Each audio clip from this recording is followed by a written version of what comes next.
Hello नमस्कार दोस्तों। Career sprint India में आपका हार्दिक स्वागत करता हूं। स्टाफ सिलेक्शन कमीशन ने जो भी पोस्टें निकाली गई है उसके ऊपर हम बात करेंगे आज। तो रिक्रूटमेंट का नाम जो रखा गया है सिलेक्शन पोस्ट फेज 14 रिक्रूटमेंट 2026। अगर पोस्ट की बात करते हैं तो पोस्टें अलग अलग एजुकेशन के हिसाब से रखी गई है। अगर 10th बेस पे रखी गई है, उसके बाद प्लस टू बेस पे अलग वैकेंसियाँ रखी गई है, ग्रेजुएशन के लिए अलग से वैकेंसियाँ रखी गई है। इसके बाद जो है ग्रेजुएशन से ऊपर जो पोस्ट ग्रेजुएशन है वो भी पोस्ट ग्रेजुएट भी इसमें अप्लाई कर सकते हैं। तो अगर हम बात करते हैं टोटल पोस्ट की, तो टोटल जो पोस्ट है वो 2919 पोस्ट दे के रखी गई है। अगर इसके पे लेवल की बात करें तो इसका पे लेवल जो है 1 से 8 के बीच रहने वाला है। और अगर हम इसके जॉब वैकेंसी के ग्रुप की बात करते हैं तो ग्रुप बी और ग्रुप सी की ये वैकेंसियाँ हैं जो नॉन गैजेटेड है और ये सेंट्रल गवर्नमेंट के द्वारा दी गई है। और अगर हम जॉब लोकेशन की बात करते हैं तो ये ऑल ओवर इंडिया में होगा।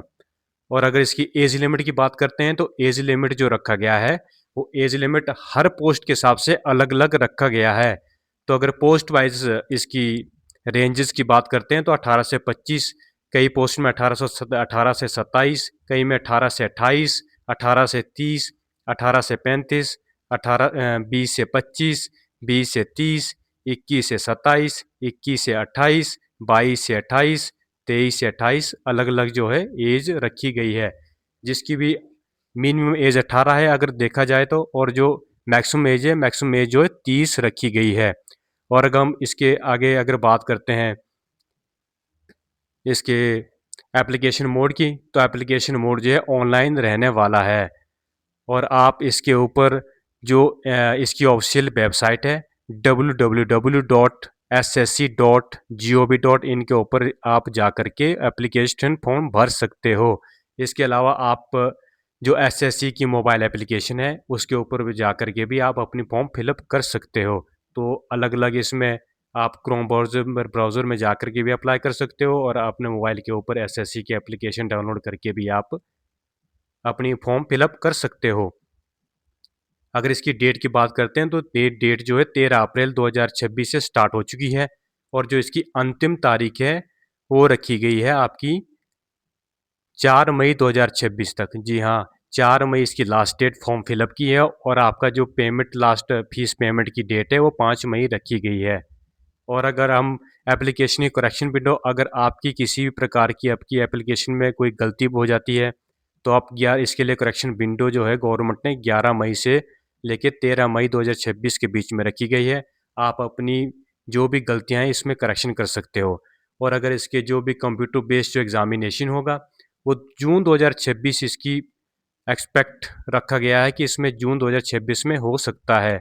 और अगर हम इसकी वैकेंसी की बात करते हैं तो वैकेंसियाँ जो है अलग अलग जो वैकेंसीज दे के रखी है। अनरिजर्व्ड के लिए 1534 वैकेंसियाँ हैं, एससी के लिए 346 है, एसटी के लिए 185 है, ओबीसी के लिए 667 है, ईडब्ल्यूएस के लिए 271 है और टोटल वैकेंसियाँ 2919 वैकेंसियाँ बन जाती है। अगर इसके क्वालिफिकेशन की बात करते हैं तो क्वालिफिकेशन जो है आपका 10th रखा गया है, उसके बाद अब +2 रखी गई है और अदर पोस्ट के लिए ग्रेजुएशन एंड पोस्ट ग्रेजुएशन भी रखी गई है, post graduate I am sorry. इसकी बात करते हैं अगर, तो ये जो वैकेंसियाँ हैं इसमें आप अपनी वैकेंसियाँ इसमें चेक कर सकते हो क्या क्या जैसे लेबोरेटरी अटेंडेंट रखा गया है, धोबी रखा गया है, फीटर की वैकेंसी है। ये सभी 10th पास के ऊपर रखी गई है। और अगर हम रेडियोग्राफर की बात करते हैं तो 10+2 इसके लिए क्वालिफिकेशन होना ज़रूरी है। जूनियर टेक्निकल असिस्टेंट की बात करते हैं केमिकल में तो इसकी ग्रेजुएशन एंड उससे अबव उसकी क्वालिफिकेशन होनी चाहिए। जूनियर टेक्निकल असिस्टेंट की जियोग्राफिक्स की बात करते हैं तो उसकी अगर हायर एजुकेशन जैसे सेकेंडरी एजुकेशन रखी गई है 10+2। जूनियर टेक्निकल की असिस्टेंट जियोलॉजी की ग्रेजुएशन प्लस अब इस तरीके से अलग अलग इन्होंने पोस्टें रखी है। अगर हम बात करते हैं दूसरी पोस्टों की तो नेविगेशन असिस्टेंट ग्रेड 2 की पोस्ट रखी गई है, +2 इसके लिए क्वालिफिकेशन रखी गई है। टेक्सटाइल डिज़ाइनर की, उसके बाद फार्म असिस्टेंट की, कोर्ट मास्टर की, उसके बाद फार्मासिस्ट कम क्लर्क की, लो डिवीज़न क्लर्क की, स्टेनोग्राफर ग्रेड 2 की, उसके बाद इंजन ड्राइवर की, फायरमैन की, ये सभी कुछ वैकेंसियाँ 10th पास के ऊपर रखी गई है और कुछ जो +2 के ऊपर रखी गई है। तो जो भी आप जिस भी क्वालिफ़िकेशन के दायरे में आकर अपनी फॉर्म फिलअप करना चाहते हो, तो इसमें आप अपने अपने हिसाब से आप फॉर्म फिलअप कर सकते हो। जैसे car driver, nursery ordinary, canteen attendant, उसको laboratory assistant grade 2, laboratory attendant, अलग-अलग वैसे वैकेंसी जैसे क्लर्क की रखी है, +2 बेस पे रखी गई है, लो डिवीज़न क्लर्क की 10th क्लास पे रखी गई है। उसकी अगर बात करते हैं, आप यहाँ पर आकर के अपनी-अपनी वैकेंसियाँ चेक कर सकते हो।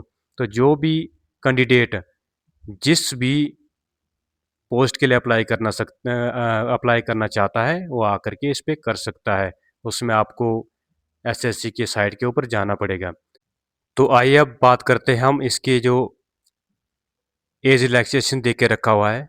एससी-एसटी के लिए 5 साल का है, ओबीसी के लिए 3 साल का है, पीडब्ल्यूडी के लिए 10 साल का है, पीडब्ल्यूडी के लिए 13 साल का है, जो ओबीसी है, और एससी-एसटी के 15 साल का रखा गया है। और एज रिलैक्सेशन जो है एक्स सर्विसमैन को उसकी गाइडलाइन के हिसाब से जो भी गवर्नमेंट उनको रिलैक्सेशन देती है उसके हिसाब से छूट उनको मिल जाएगी। और अगर हम बात करते हैं इसके सिलेक्शन की जो फीस है, जो भी आपकी फॉर्म फीस होगी वो जनरल, ओबीसी और ईडब्ल्यूएस के लिए 100 रुपये रखी गई है। और अगर वुमेन की बात करते हैं, एससी एसटी की बात करते हैं, उसके बाद पीडब्ल्यूडी की बात करते हैं, और अगर हम बात करते हैं एक्स सर्विसमैन की, तो इनके लिए कोई किसी भी प्रकार की कोई फीस नहीं रखी गई है। और अगर हम इसके सिलेक्शन फेस की बात करते हैं, तो इसका जो टेस्ट होगा वो कंप्यूटर बेस्ड टेस्ट होगा। और अगर अलग-अलग उसके लिए जैसे +2 का है, ग्रेजुएशन का है, 10th का है, अलग-अलग क्वेश्चन पूछे जाएँगे। आपके 100 मार्क्स का इसमें क्वेश्चन पूछे जाएँगे।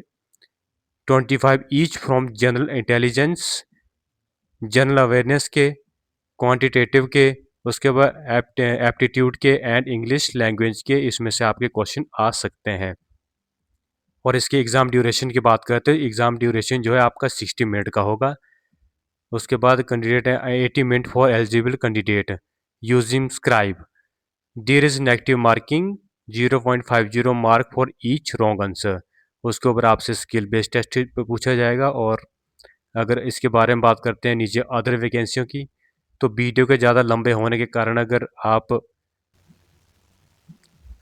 अपने हिसाब से वैकेंसियाँ देख सकते हैं क्या क्या वैकेंसियाँ हैं, ये इसके हिसाब से आप अपनी वैकेंसियाँ फिलअप कर सकते हो।